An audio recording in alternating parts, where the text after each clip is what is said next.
Happy New Year, everyone, and welcome to Unmute. I want to discuss something today for the first episode that's very foundational and necessary, but at the same time controversial. I will be going into some daily news and hot button topics and all that good stuff later on in episodes, but for right now, again, I'm going to go pretty foundational. And maybe you're a Christian and you're involved in politics, but you don't know the historical context or the reasons why you should stay involved. Or maybe you're a Christian and aren't involved because you just don't have the time or you don't think it matters. Whatever the reason may be, or wherever you are right now, you're going to find something really good in this episode. You will probably take something away. And maybe you're just here to learn, and that's great too. First, who am I? I am a Christian who loves Jesus. I'm in college, and I'm the student who thinks that we should be talking more. Charlie Kirk talked a lot about when people stop talking, bad things happen. A lot of discussions that need to be started right in the home. You don't have to go in front of 500 people with your microphone. If you have that platform, that's great. You should use it. But those discussions need to start in the home and in the church, like the one that we're going to cover today. So I've been in politics for quite some time, and when I tell people I'm involved in politics, I get a pretty wide variety of responses. And I've met some people that don't think you should be involved in politics if you're a Christian. I've met some people who think you should be heavily involved in it. You should have a commitment to politics. I want to give a few reasons why I'm involved coming from a Christian worldview, a biblical perspective. I believe that Christians should take a more active role within the realm of politics. First, I want to look at the history of the church's role, because a lot of people don't realize we can actually trace this back to the 1700s, to the American Revolution. And then we're going to talk about some of the current voting records that we see among Christians and among Americans, and we'll look at maybe how you could play a role in the future. So first, I want to say that a lot of this, especially historical and some of the statistics, is going to come from a Christian historian named David Barton. If you haven't heard of him, go online, check him out. He's really, really good. He's got a lot of great content. Did you know that every right in the Declaration of Independence was actually preached from the American church pulpit prior to 1763?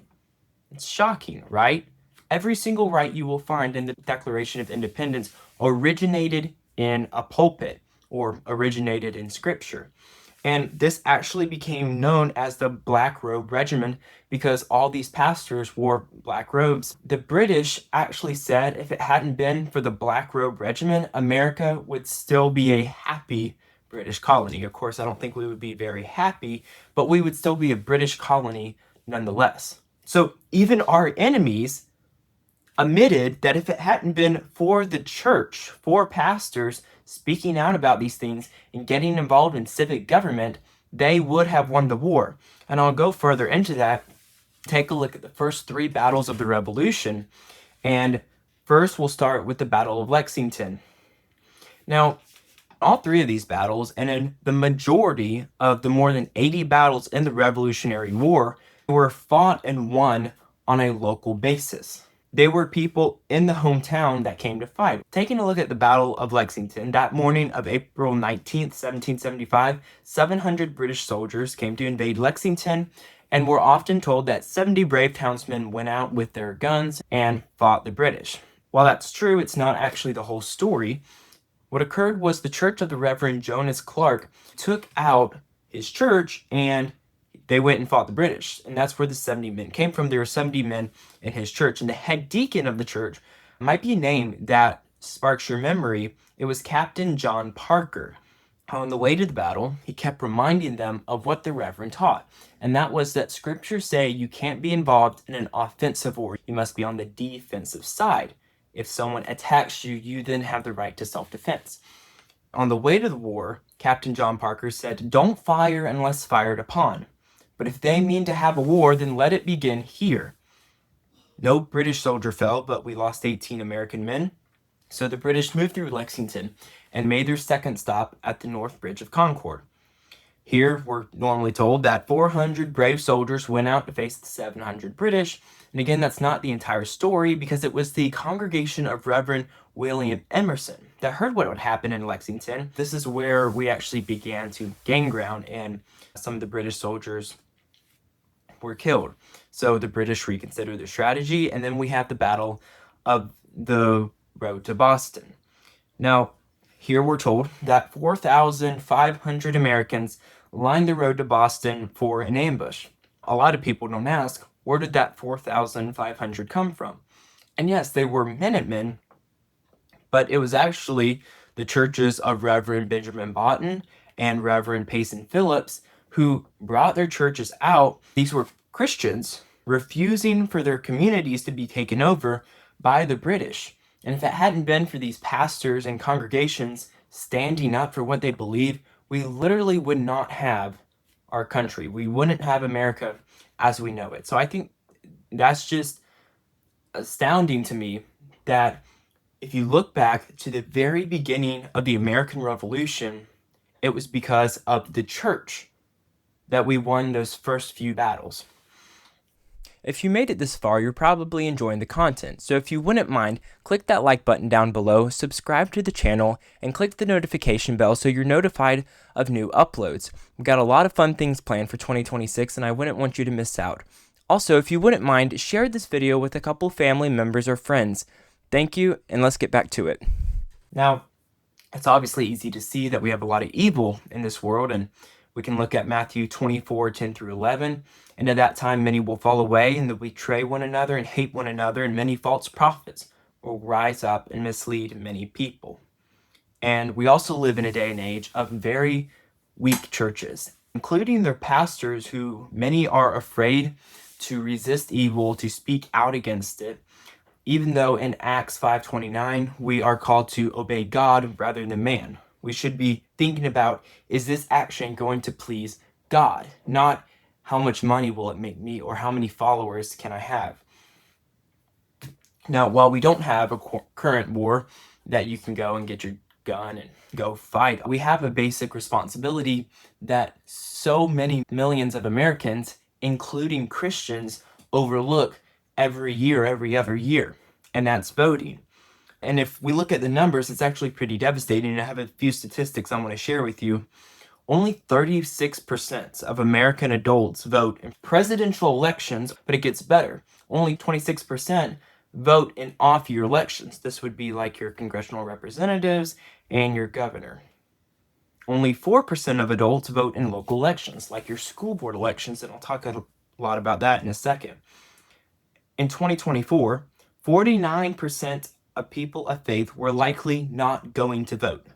These are people who said they were people of faith, religious people. 49% of them said they were not likely to vote. That included 32 million Christians.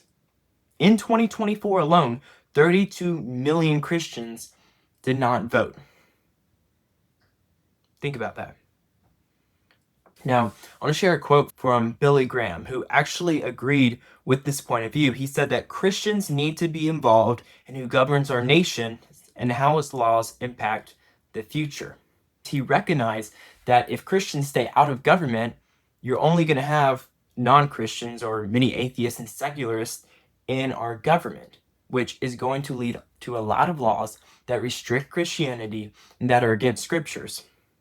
This principle can be seen in the Irish statesman philosopher Edmund Burke's famous quote, and that is, the only thing necessary for the triumph of evil is for good men to do nothing. I'll read that again.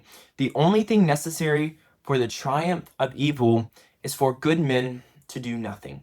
I think that 100% applies to the context of politics, because if Christians and good men stay out of politics, evil will prevail. Now, I want to talk about Bentonville, Arkansas. Unless you live there or have lived near there, you probably have never heard of it. And it has a population of 40,000 people. Now, there was a Christian lady there who didn't want Bentonville's schools to become gender neutral, meaning that the kids could use whatever locker room or showers they chose. So she ran for school board, and she won. However, out of 40,000 people in the town, only 35 votes were cast for the school board election. 35 votes in a town of over 40,000 people. And she won the majority of those 35 votes. So just upholding that basic responsibility of voting can make a big difference, especially in those local elections. Now, Charles Finney put it very bluntly when he said that politics are a part of religion in a country as this, and Christians must do their duty to their country as part of their duty to God. He will either bless or curse this nation according to the course Christians take in politics. If Christians don't play a role in our government and don't play a role in what laws are enacted, how can we just magically expect that the laws enacted are going to be good? If you don't go vote, how do you have a right to complain about a law that's passed or say a different law should have been passed when you didn't uphold the basic responsibility of deciding who was going to be in that position to pass that law? So obviously my main message is to get involved on some type of level. And I consider talking, getting involved at the very basic necessity of it after voting. Those talks, like I said earlier, they start in the home with your kids, with your grandkids. If you're listening right now and you're in college, challenge your professors when they say something that's completely crazy, that's not common sense, or that contradicts scripture. Challenge them. I'm sure most of you probably have a job. Have a talk with a coworker about one of these hard subjects. Challenge your pastor to preach on issues like abortion, like transgenderism, like property rights, like borders, because all these things are mentioned in scripture. And if he refuses, you, my friend, are in a church whose pastor refuses to teach the whole counsel of God and is doing his congregation a disservice. He either cares about losing people in the congregation or just making money more than honoring God and obeying him and preaching the entirety of the scriptures. So it's so important that these conversations again start in the home and start in the church. Now, lastly, no one is arguing, including me, that any of this is easy. I'm in this challenge with y'all. I am trying every day to have these conversations with students at my college, at my church, and at my job. It's hard. People will call you names, people will ignore you, you might lose friends. That's part of spreading truth because truth often offends.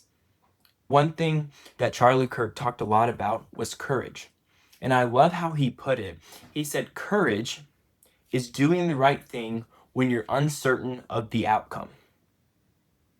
Because if you have courage, you can have all the other virtues. But if you don't have courage, all the other virtues are essentially meaningless. Because if you don't have courage, you don't have strength, you don't have passion, you don't have wisdom, you don't have all these things. And over and over and over again, the scriptures repeat, do not fear, be courageous. I am with you. Do not be afraid. And he's saying these things not because we're never going to need courage or we're never going to be afraid. We're going to be afraid. We're going to at times lack courage. But he says, find refuge in me. Find courage in me. So I would encourage you to have courage to bring up these hard topics, to have courage to have these hard conversations with your kids, with your grandkids, because these issues need to be discussed.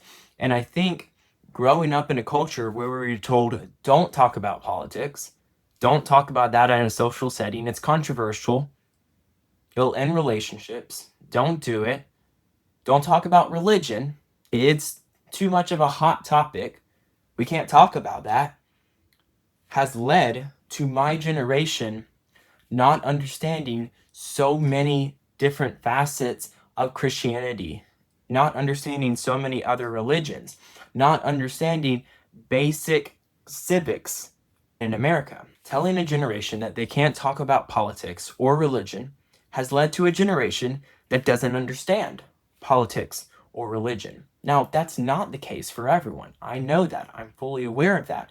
However, I walk around my college campus and I see kids are genuinely just searching, and I've had so many good conversations with professors, with students, some of which I'll share in future episodes, that they don't know where to go. They don't know what to believe. They're hit at every single angle on social media, on the news, by professors, by their parents, by fellow students. They find themselves believing a lot of things that are actually contradictory, and most of it is not true. So, again, there's no one fix, but it starts with talking. I shared in that promo video I made that 34% of college students believe it is okay to use violence to stop speech if they deem it violent speech. That is absurd. It is a constitutional right that we have free speech in America. And the fact that we have hundreds or thousands of college students believing that we can use violence to stop speech is so dangerous, because we've made speech this foreign thing of, oh, you shouldn't talk about these things because they might offend people.